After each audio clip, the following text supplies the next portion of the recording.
Hermano, ya tiene Josué capítulo 12. Si usted trae su Biblia impresa, si usted trae su Biblia en su teléfono inteligente, la tiene en su tablet, vaya conmigo al capítulo 12 y vamos a leer del versículo 1 al 6, que dice de la siguiente manera. Dice, estos son los reyes de la tierra que los hijos de Israel derrotaron y cuya tierra poseyeron al otro lado del Jordán. Ponga atención ahí, al otro lado del Jordán, hacia donde nace el sol, desde el arroyo de Arnón hasta el monte Hermón y todo el Arabá al oriente. Versículo 2, Sehón, rey de los amorreos, que habitaba en Hesbón y señoreaba desde Aroer, que está en la ribera del arroyo de Arnón, y desde en medio del valle, y la mitad de Galaad hasta el arroyo de Jaboc, término de los hijos de Amón. Dice, y el Arabá hasta el mar de Cineret al oriente, y hasta el mar del Arabá, el mar salado al oriente, por el camino de Bet Jesimot, y desde el sur al pie de las laderas del Pisga. Y el territorio de Og, acuérdese de ese nombre, y el territorio de Og, rey de Basán, que había quedado de los refaítas, el cual habitaba en Astarot y en Edrei, y dominaba en el monte Hermón, en Salca, en todo Basán hasta los límites de Jesur y de Maaca, y la mitad de Galaad, territorio de Sehón, rey de Hesbón. A estos, dice, derrotaron Moisés, siervo de Jehová, y los hijos de Israel. Y Moisés, siervo de Jehová, dio aquella tierra en posesión a los rubenitas, a los gaditas y a la media tribu de Manasés. Miren, no se crea, yo le di varias leídas a esto, por eso a lo mejor no me equivoqué tanto al leer todos esos nombres. Pero hasta leerlo cuesta un poco. Y después de leer estos versículos, hermanos, me gustaría puntualizar tres cosas a las que he denominado las cosas que son antes de cruzar el Jordán. ¿Sí? Vimos en el primer versículo que esto es antes, de un lado del Jordán. Y mire, lo primero que encontramos es el agua como un límite en la vida del pueblo de Israel. ¿Sí? Ellos están llegando hasta la frontera del río Jordán y es el agua el límite una vez más en la vida del pueblo de Israel. Hermanos, no es la primera vez que el pueblo de Israel se enfrenta a una barrera natural para continuar hacia donde Dios lo ha llamado. Recordemos, hermanos, que según Éxodo capítulo 14, anteriormente, de la misma mano de Moisés y perseguidos por el ejército de Faraón, el pueblo de Israel se ve acorralado entre, ¿se acuerda qué? Entre el Mar Rojo y el ejército de Faraón. Definitivamente, hermanos, hay cosas en nuestra vida que tendrán que suceder antes de cruzar el agua. El pueblo había salido de Egipto liderados por Moisés. Habían conseguido la libertad, pero eso no era todo el plan de Dios para el pueblo de Israel. Y llegan hasta un punto donde el Mar Rojo ya no los deja seguir. Y mucha gente empieza a reclamar y mucha gente empieza a recriminar, ¿por qué nos sacaste de allá? Pero el Mar Rojo, así como el Jordán en este capítulo 12, simplemente delimita una parte del plan de Dios para nuestras vidas. Hermanos, definitivamente hay cosas que tenemos que vivir antes de cruzar el agua. Puntualmente, hermanos, cosas por conquistar antes de llegar al Jordán. Así como el pueblo de Israel había sido liberado por Dios antes de llegar al Mar Rojo, en nuestra vida tenemos que conquistar cosas de la mano de Dios antes de llegar al Jordán. Yo creo que cada uno de nosotros sabe qué son esas cosas. Sabe qué está enfrentando antes de llegar al Jordán. Hermanos, si hay algo que me llena de emoción y de esperanza, es que no importa si la barrera es natural o si es una barrera construida por el hombre. Porque lo vimos con el Mar Rojo y lo vimos con los muros de Jericó. Cosas que impiden que el pueblo de Dios llegue a donde Dios quiere que llegue. No importa si estas barreras son infranqueables en nuestras vidas, hermanos. La palabra de Dios nos da testimonio de que los milagros y el poder de Dios se harán presentes, ya sea abriendo el imponente Mar Rojo o separando el caudaloso río Jordán. Hermanos, no importa No importa cuán grande se vea la barrera, no importa cuán difícil se vea el obstáculo, Dios mostrará su mano poderosa y milagrosa para que su nombre sea glorificado. ¿Cuántos dicen amén? Mire, número 2, hermanos. Hablemos de 2 nombres. Y mire, usted se va a dar cuenta que vamos a ver muchos nombres a lo largo de este capítulo 12 y es imposible hablar de todos, pero vamos a ver un par de nombres que son Sehón, el rey de los amorreos, y Og, rey de Basán. Y usted dirá, bueno, hermano, ¿por qué escogió esos 2 nombres? Pues porque son de los pocos que encontramos alguna referencia, ¿no? Un poquito palpable, y aunque ante una lista tan grande, hermanos, es difícil hablar de todos ellos. Quiero yo que nos centremos en estos 2, en Sehón, rey de los amorreos, y Og, rey de Basán, del cual, mire, vemos la historia de su conquista, no en Josué, sino en Deuteronomio capítulo 3. En Deuteronomio capítulo 3 vemos cómo Moisés y el pueblo derrotan a estos 2 reyes, pero en Salmo 136, versículos 10 al 22, vemos incrustados estos nombres en un salmo con una particularidad muy importante. Así que acompáñenme a Salmos 136, por favor. Salmo 136, y vamos a estar leyendo, hermanos, del versículo 10 al versículo 22. Salmo 136, versículos 10 al 22, que dice de la siguiente forma, hermanos. Al que hirió a Egipto, dice, en sus primogénitos, porque para siempre es su misericordia. Al que sacó a Israel de en medio de ellos, porque para siempre es su misericordia.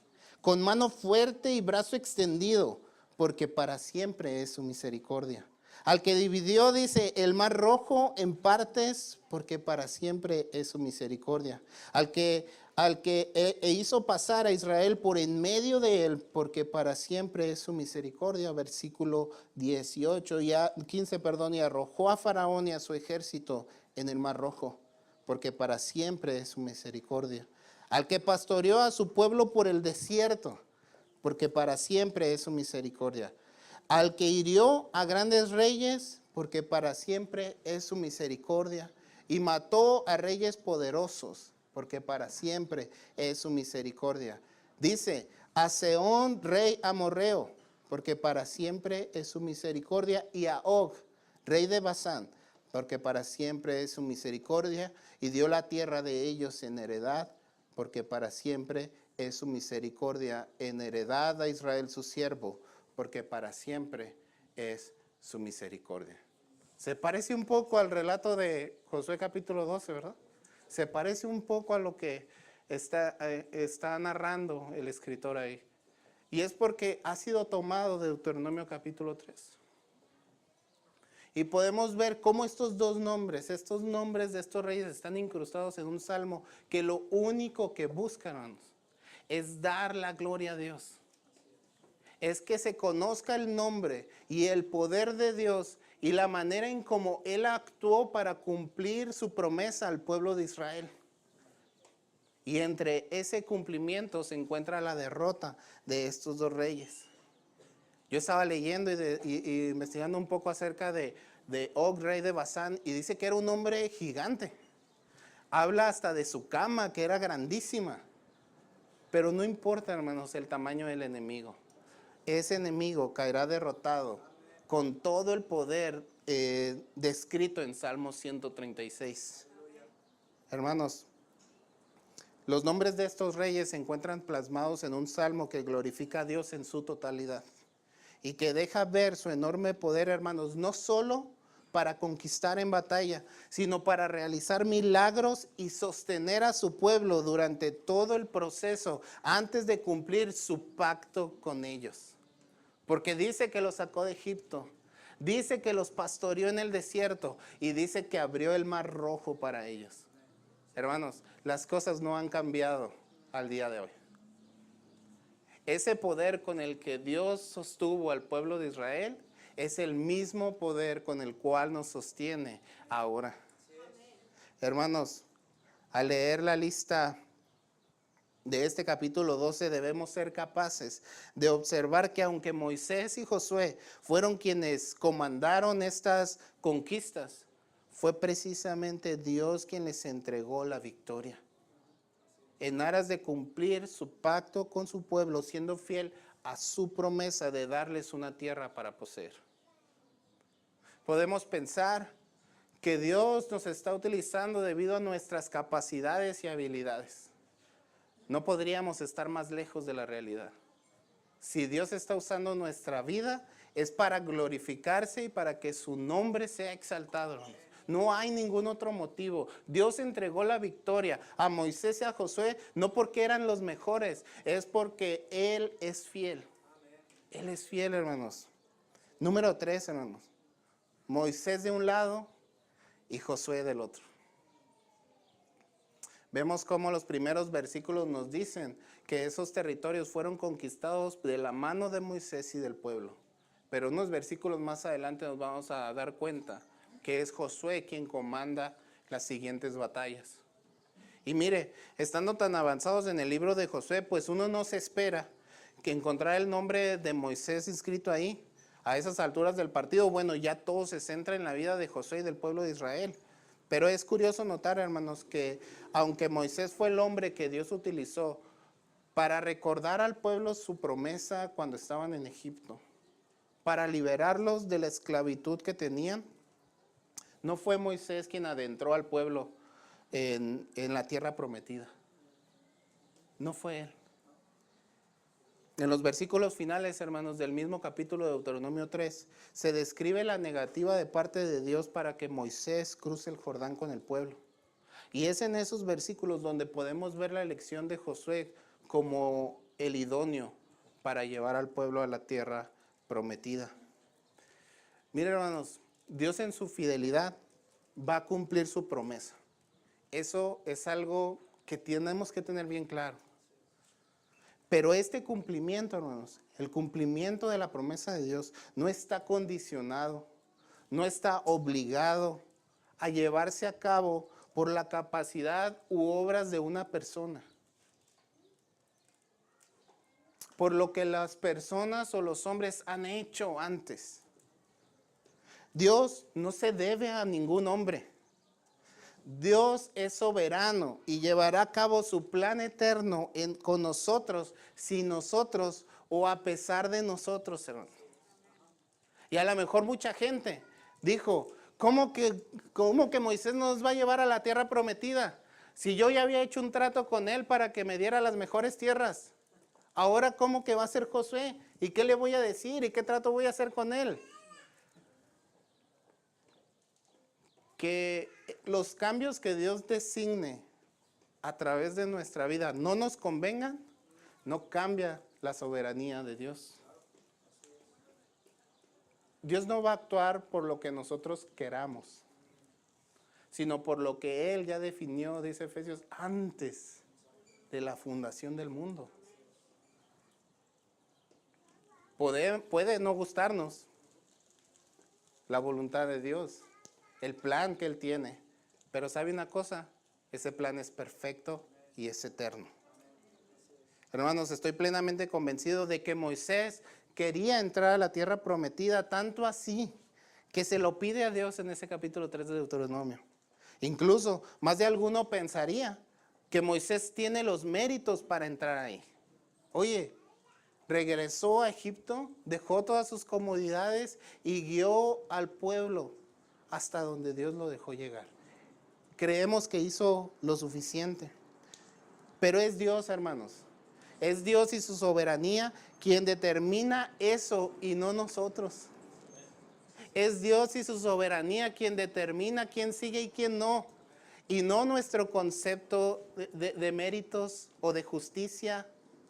Es Dios quien determina quién sigue adelante. Hermanos, en su libro Los planes de Dios para su vida, del teólogo y escritor inglés J.I. Packer, él asevera lo siguiente, déjele leo esto. Dice él, pues es el Dios de la Biblia. Y cuando yo leía eso decía, híjole, qué importante remarcar eso. Este es el Dios de la Biblia. No el Dios que yo me creé de acuerdo a mis necesidades, no el Dios que yo pienso que está sentado allá nada más listo para regañarme. No, este es el Dios de la Biblia, dice él. un Dios que reina, un Dios que rige los acontecimientos y que a través del servicio tan valiente de su pueblo y el descaro de sus enemigos, lleva a cabo su propósito eterno para el mundo. Hermanos, no se trata de lo que podemos hacer. No se trata de lo que pensamos incluso. Se trata de un Dios que reina, que es soberano y que va a llevar a cabo su propósito eterno para este mundo. Hermanos, quien lideró al pueblo hacia la tierra prometida no fue quien finalmente conquistó la tierra prometida. ¿Sí? Y esto puede que nos cause inconvenientes a la hora de leerlo y de decir, ay, yo creo que Dios sí fue un poquito injusto con Moisés. Ya estaba a lo mejor viejito, ¿qué le costaba meterlo? Pero volvemos a lo mismo. Tenemos un concepto equivocado de lo que es justo. Y creo que no entendemos en toda su capacidad la justicia de Dios. El propósito que Dios tiene para nuestras vidas. A lo largo de nuestra vida Dios pondrá personas que nos encaminarán hacia el propósito que Él tiene para nosotros. Pero también, hermanos, Dios mismo podrá cambiarlas con el único fin de que reconozcamos que es Él quien cumplirá su promesa y propósito para nosotros, hermanos. Mire, Salmo 138:8 lo dice de una forma muy, muy bonita. Dice, Jehová cumplirá su propósito en mí. ¿Por qué no lo dice conmigo? Jehová cumplirá su propósito en mí. O sea que no se trata de lo que yo quiero, ¿verdad? No se trata de lo que a mí me gusta o de lo que yo pienso que es correcto. Se trata de que Jehová cumpla su propósito en mí. Y podamos estar de acuerdo o no, aceptemos, hermano, aceptemos lo que Dios ha definido para nuestras vidas. Miren, hermanos, vamos un poquito más adelante.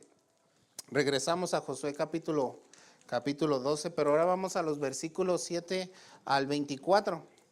Y sí, hermanos, vamos a leerlos también. Así que tomen su Biblia y vamos a leerlos juntos desde el 7 al 24. Dice de la siguiente manera, y estos, dice, son los reyes de la tierra que derrotaron Josué y los hijos de Israel. A este lado del Jordán, dice, hacia el occidente. Ya estamos del otro lado del Jordán. Donde Baal-Gad, en el llano, desde Baal-Gad, en el llano del Líbano hasta el monte de Jalac que sube hacia Seir. Y Josué dio la tierra en posesión a las tribus de Israel conforme a su distribución en las montañas, en los valles, en el Arabá, en las laderas, en el desierto, en el Negev, el Eteo, el Amorreo, el Cananeo, el Fereceo, el Ebeo y el Jebuseo. Versículo 9, el rey de Jericó dice 1. El rey de Jai, que está al lado de Betel, otro. El rey de Jerusalén, otro. El rey de Hebrón, otro. El rey de Jamud, otro. El rey de Laquis, otro. El rey de Glón, otro. El rey de Geser, otro. El rey de Debir, otro. El rey de Geder, otro. El rey de Orma, otro. El rey de Arad, otro. El rey de Libna, otro. El rey de Adulam, otro. El rey de Maceda, otro. El rey de Betel, otro. El rey de Tapúa, otro. El rey de Jefer, otro. El rey de Afec, otro, dice. El rey de Sarón, otro. El rey de Madón, otro. El rey de Azor, otro. El rey de Simrón Merón, otro. El rey de Aksaf, otro. El rey de Tanac, otro. El rey de Megiddo, otro. Estamos en el versículo 22, el rey de Sedes, otro.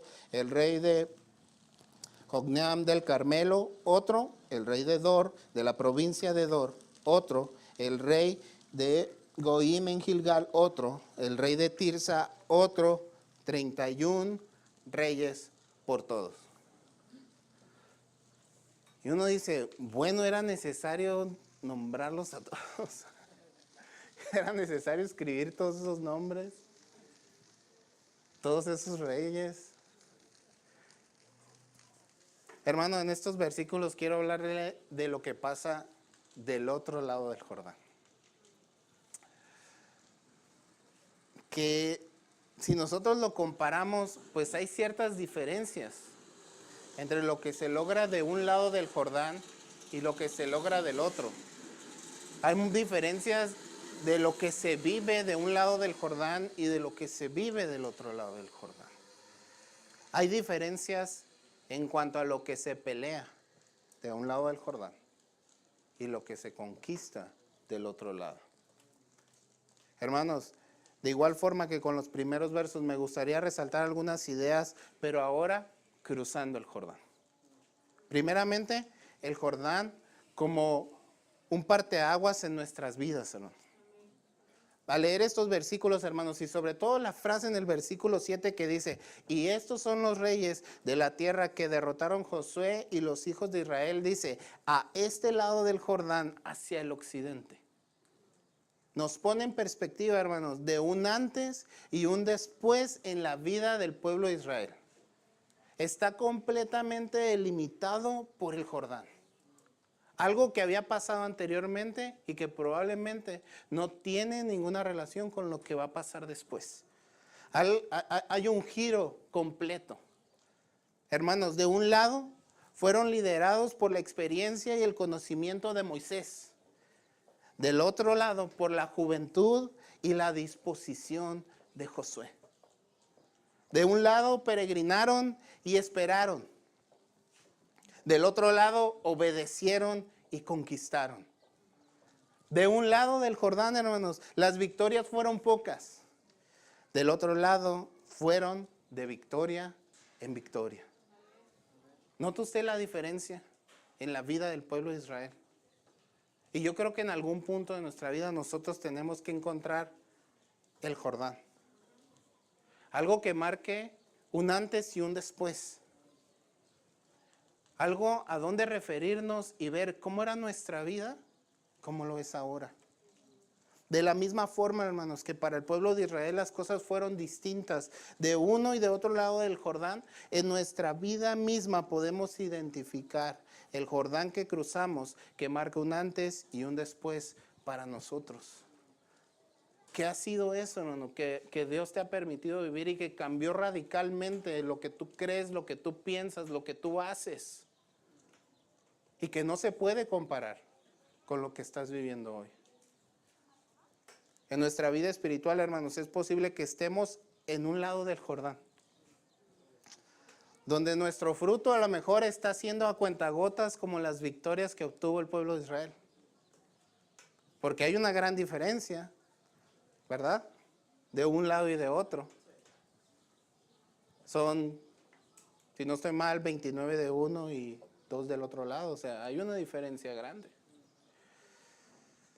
Puede que nuestra vida espiritual esté produciendo fruto a cuentagotas, pero hermanos, es tiempo de cruzar el Jordán.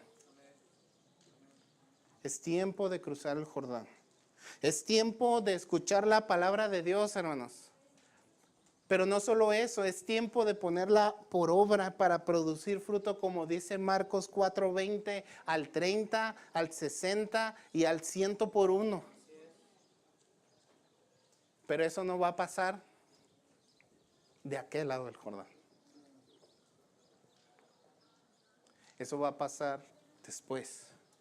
Y tiene que haber un cambio, hermanos. Eso es lo que quiero puntualizar. Tiene que haber un cambio en nuestras vidas. No solamente en el lugar donde estamos, sino con nosotros mismos. Número 2, hermanos. Del otro lado del Jordán, las batallas continúan. Ay, hermano, ¿cómo? Si ya llegamos a la tierra prometida. ¿Cómo es posible que sigamos batallando, que sigamos peleando, que sigamos luchando? Hermanos, llegar a la tierra prometida no es el inicio de la estabilidad, bonanza, prosperidad que muchos predicadores falsamente anuncian. Si usted hoy vino con la idea de que le dijéramos todo va a estar bien, siento decepcionarlo. Es más bien, hermanos, el inicio de una lucha, de una batalla y de una guerra espiritual. Es verdad, el pueblo de Israel solo tuvo 2 batallas antes de llegar al Jordán. Pero después de ahí fue una batalla tras otra, tras otra. Una pelea tras otra y tras otra. Hermanos, pero ¿cómo hemos de pelear esta guerra?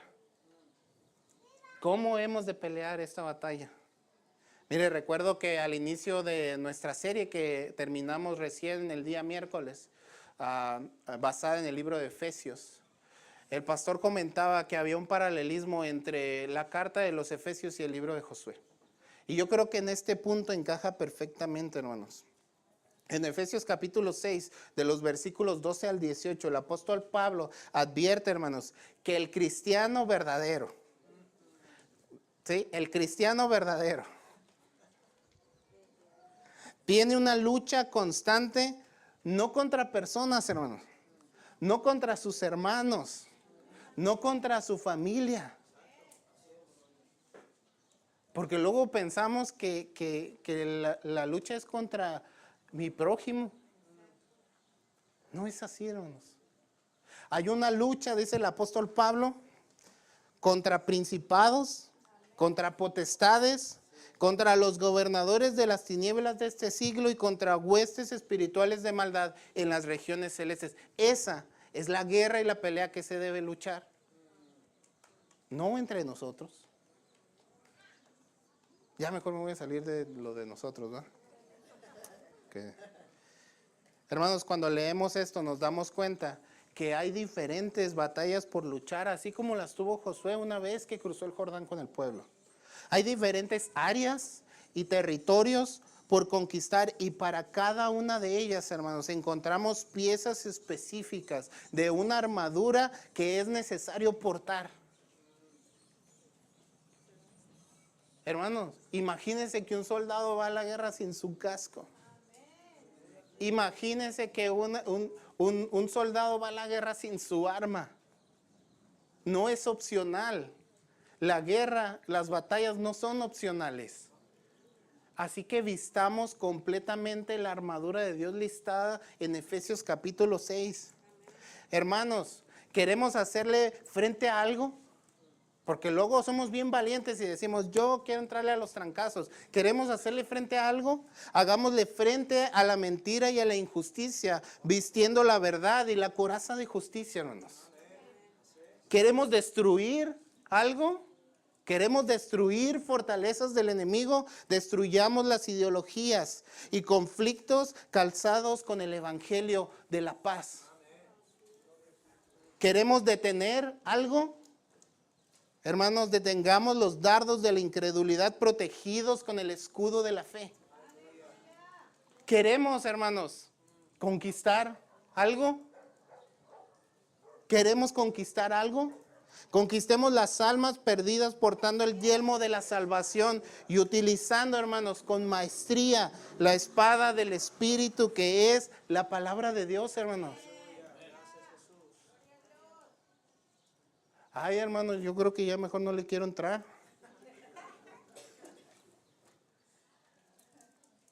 No podemos ir a la guerra con piezas faltantes en nuestra armadura. Hermanos, ponderando la oración al final como el catalizador que mejora el uso de toda la armadura de Dios. Había una guerra, había batalla tras batalla cruzando el Jordán, hermanos. El pueblo tenía que estar preparado para ello. Hoy en nuestros días libramos batalla tras batalla por nuestras familias, por las personas que aún no han sido alcanzadas, por los conflictos e ideologías que nos bombardean, por la predicación del evangelio. Vistamos toda la armadura de Dios y peleemos la batalla totalmente preparados, hermanos. Número 3, hermanos. Del otro lado del Jordán hay victoria. Déjele digo una vez más, del otro lado del Jordán hay victoria. Hermanos, al leer los versículos del 7 al 24, encontramos una palabra que se repite constantemente. ¿Se acuerda cuál era esa palabra? Otro, ¿verdad? Hermanos, después de cada rey conquistado, se lee la palabra otro. Un rey conquistado, otro, y otro, y otro. Haciendo ver, hermanos, una victoria tras otra. En el relato jamás leímos, y después del rey de Laquis, ya no hubo otro, ¿no? Vimos que después de cada rey, el siguiente también caía. Después de cada rey había una victoria. Hermanos, nuestro Dios es un Dios victorioso. Y en Sofonías 3:17, hermanos, en la versión de la Biblia de las Américas, dice, el Señor tu Dios está en medio de ti. El Señor tu Dios está en medio de ti, guerrero, dice, victorioso. Se gozará en ti con alegría. Nuestro Dios, hermanos, jamás, escúcheme bien, nuestro Dios jamás ha perdido ni perderá ninguna batalla. Nuestro Dios jamás ha perdido. En el versículo 7 leemos, y estos son los reyes, dice, de la tierra que derrotaron Josué y los hijos de Israel. Hermanos, nos queda claro que la victoria es del Señor, pero Él nos hace partícipes de esa victoria. Hemos visto a lo largo del libro de Josué cómo Dios ha entregado en manos de Josué y del pueblo la victoria, y debe ser, hermanos, alentador para nuestras vidas. Saber que salimos a la guerra con la certeza de la victoria. Que podemos conseguir la victoria de parte de nuestro Señor Jesucristo, tal y como lo expresa el apóstol Pablo en Romanos 8:37, diciendo, antes, en todas estas cosas, dice, somos más que vencedores por medio de aquel que nos amó. Hermano, estoy cansado de luchar esta batalla. Estoy cansado de luchar contra el tiempo que no me alcanza. Estoy cansado de luchar contra la economía que no se restablece. Estoy cansado de luchar contra esta enfermedad. El Señor te dará la victoria. En esta vida o en la otra. Pero a veces queremos que todo suceda del otro lado del Jordán. Hay cosas que no van a pasar ahí. Hermanos, a manera de ir cerrando este capítulo 12 del libro de Josué, hermanos, que al inicio parecía como algo que podíamos pasar de largo, algo que a lo mejor era intrascendente para nuestra vida. Escuchaba algunos sermones y decían, puede que sea intrascendente para nosotros porque a lo mejor nosotros no tenemos ningún terrenito de todos esos que repartieron. Pero para la gente que poseyó esos lugares, este relato es sumamente importante. A lo mejor nos parecía como algo que no era necesario, pero a lo largo de este capítulo 12 hemos podido ver que nuestra vida es distinta antes y después de cruzar el Jordán. El capítulo 12 de Josué, hermanos, nos ha mostrado que las personas que nos rodean o que nos ayudan pueden ser diferentes antes y después de cruzar el Jordán. Hermanos, el capítulo 12 nos ha mostrado que las batallas se intensifican cruzando el Jordán, pero de la misma forma nos mostró que las victorias se multiplican cruzando el Jordán. El capítulo 12 de Josué, hermanos, nos muestra todos estos cambios para el pueblo de Israel. Pero algo que nos muestra, hermanos, con especial sutileza, es a nuestro Dios inmutable. A nuestro Dios que no cambia. A nuestro Dios siendo fiel a su pacto y a su promesa. y a Jesucristo dándonos la victoria, y por lo cual debemos estar agradecidos, hermanos, como lo establece el apóstol Pablo en 1 Corintios 15:57, diciendo: mas gracias, dice, sean dadas a Dios, que nos da la victoria por medio de nuestro Señor Jesucristo. Sí, hermanos, había cosas que el capítulo 12 podía enseñarnos, o recordarnos, o alentarnos. Hermanos, el capítulo 12 es muy importante, tanto que yo creo que todos debemos tener, hermanos, un capítulo 12 de Josué en nuestras vidas.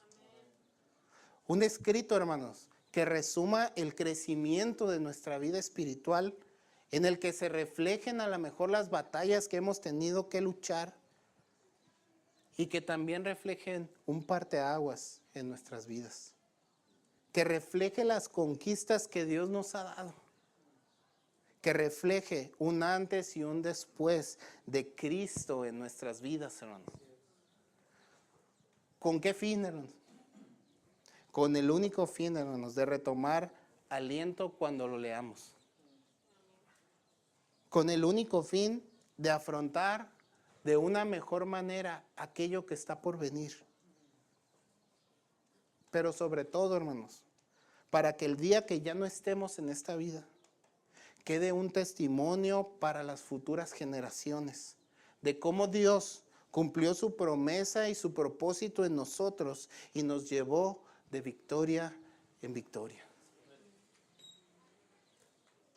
Si usted pone un poco de atención, a lo mejor esto que está escrito para las personas de ese momento ni siquiera era necesario escribirlo, ellos lo tenían en su memoria.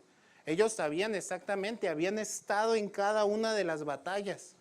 Ellos recordaban con extremo detalle todo lo que había pasado. Pero había una razón de dejarlo escrito.